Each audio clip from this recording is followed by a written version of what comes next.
Maximus Analysis here for July 1st, 2016, and we have another day, declining volume, but again, it's the end of the week. You have July 4th, you have people getting ready to leave town, and this is not what I expected for the week. So we go to a weekly time frame for the ES, and just indecision, sideways, sideways, sideways. What I do want you guys to look at is making sure we don't get caught out like we did here. And I'm in the process of putting the newsletter out. I'll probably get it out either Sunday or Monday, because the trading week will start on Tuesday next week. And we want to continue to watch what we got going on here. So again, if we do something like this and just kind of show you see how nice this looks? Well, what about this? That's what we had last November. Okay, so we don't want to get lazy. We don't want to get complacent. If we're going to go long, we want to make sure that we are using not full size, because again, full size right now during the indecision could be detrimental. Or, you could add into a winner versus adding into a loser. So you could start small and add into that as you get profits, and then just averaging your costs on the option or your overall price, but not do that here. So we see that this 2022 level, and we'll go to the ES on the monthly time frame. This 2022 level was broken, and it got all the way down to the end of the week of 1981. Now, what we want to happen is no test of 2050, 2015. Definitely don't even come back down here to the monthly low, which is 1981 now. Remember, the previous low was 2022. So we don't want them to come back. And I mean, quite honestly, 2050, 2030, I'll be like, all right, I'm willing to wait again. Patience is paying, because I'm not really sure where they're going right here, right now. So the upward targets, if they break above these highs with some type of volume, will be 2135, 2160 type of area, putting them right around here. But we got to continue to watch what's going on. So going back to the daily time frame, okay, they got pretty much right to, I think 2119 was the Brexit high, 2119 and a half, and then it flushed down and just came right back up. Again, we had the bullish engulf and we got the follow through second, so then we want to see what this retracement looks like, and we want it to hold these levels. Okay, look to the left. If I'll make this a little bit, try to make this as clear as possible. Look to the left, and you can see we want this level to hold.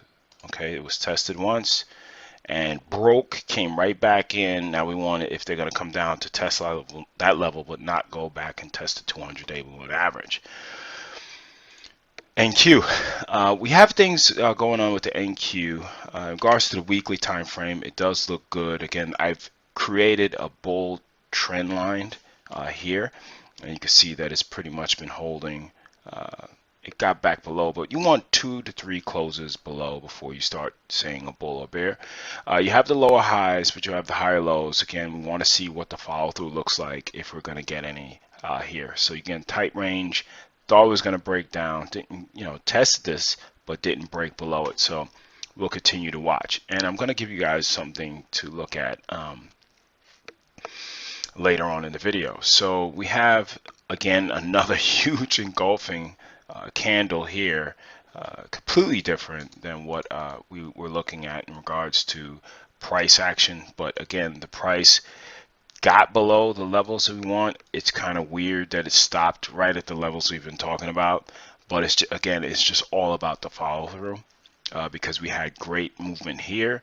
Again, it was 1 bar versus 4 bars. So again, that might be the difference maker. But again, even here, we thought it was okay if we got back above these highs and then it continued to flush. I don't want to be surprised either way.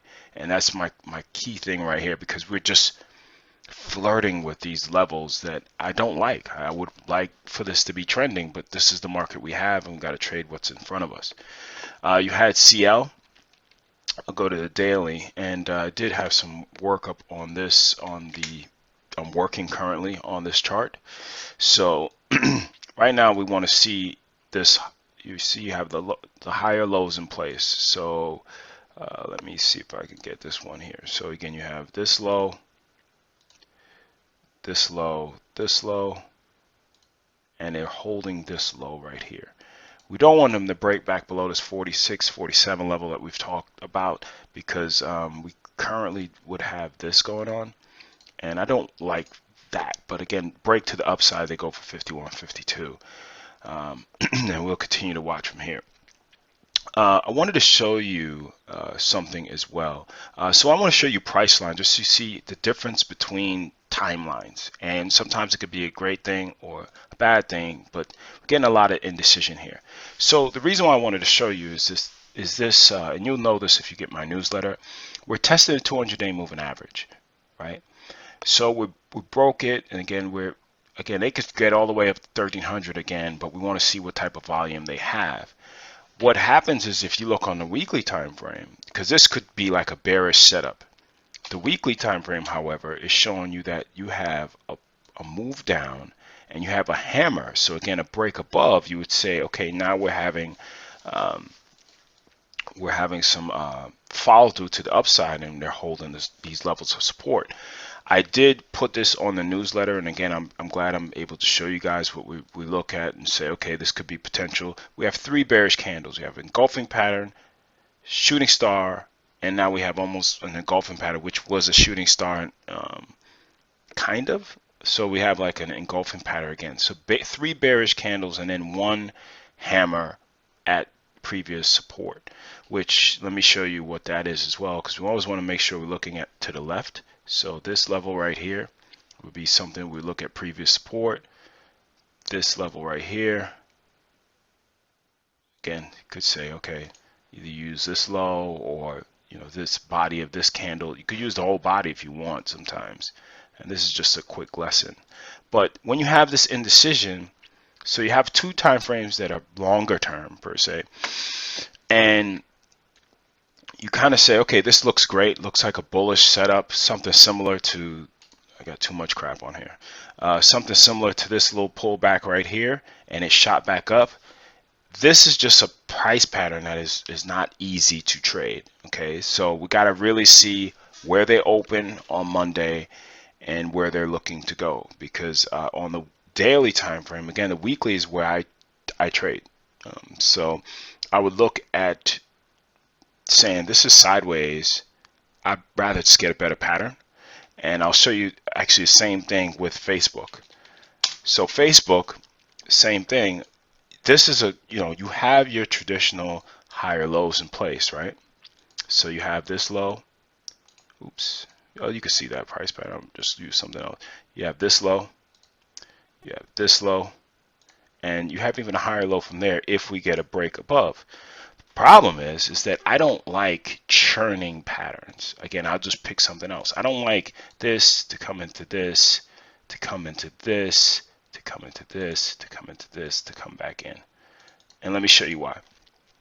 I want and you're not going to get a perfect world, but again, sometimes you avoid things to just get better patterns. Okay, you have the higher lows in place, which is great, but you didn't have any layering of previous highs. So I wanted to get a layering of a previous high in, and whenever they got to the high, they just rolled right back into the previous price action. So that's not telling me it's a strong price pattern. It's an uptrend, but I would just prefer to get a better price pattern than something like that. And just to show you the difference of, let's say, a Google, you have this at previous price levels. You could say, okay, we have a nice little engulfing pattern. You do have lower highs in place right here. Yep, you have that, and you also have this. So you have the lower highs in place. But if you look on, so you say, all right, we can go bullish. But if you look on a daily time frame, and this is where you just got to pick which time frame you want to trade from, you would say, okay, this is a breaking out of a little wedge pattern, and now it's looking to roll back over with decreasing volume. And when you get that indecision between the 2 time frames, sometimes you just wait it out, just see where they clear. Again, you can go small position short. If they break back above here, you would say, all right, I'm out. Or you just sit on your hands, because again, it all boils down to the ES. It all boils down to the big boy, in my opinion, of where we're going to go. Because at the end of the day, there was a lot of things at the Friday to Monday that didn't look good that now look good. And a lot of Dow names look good, but I'm not really a Dow trading type of guy. So we'll continue to watch, continue to see what the price action is going to give us, and take it from there. And we're trying our best to be patient and let the setup come to us. Again, this was a great week because I took off my shorts on Monday, and I rolled them into another position. So when I say rolling, I mean that I bought, let's say I bought something at double. Let's say I went from $2 to $4. What I would do is take the money out and maybe buy another one out of the money. Let's say that was $1. So if I locked in $4, and then I take $1 of that profit, and I just use it to continue the position, I've locked in about $100. So just that's a thing, and I'm going to put it in the newsletter just to kind of explain a little bit better. But it's been a great technique that I've been using to make sure I hold within the trend and keep my original size as well. So I lock the profit in on the contracts, and then let's say if I go 10, 20 contracts in, I can still go back in 10, 20 contracts, but I'm using the difference between the prices to lock in the profit. So not that I'm going to let them go to zero, but I know if they went to zero, I still would lock in their profits. But again, we'll continue to watch here. Again, I have my trend line here for the ES on the weekly time frame. You have your support. Thought it was going to get below there, and it just reversed back up. This is one of the, I thought February was crazy. This week was, ending crazy as well. So again, a little bit longer than usual, but we're in interesting times. I figure I'll give you some extra content, and I'll put out the newsletter in the next couple of days. Take care. Again, if you want the newsletter, shoot me an email at MaximusAnalysis@gmail.com, and I'll make sure that you are included in the distribution list. Take care.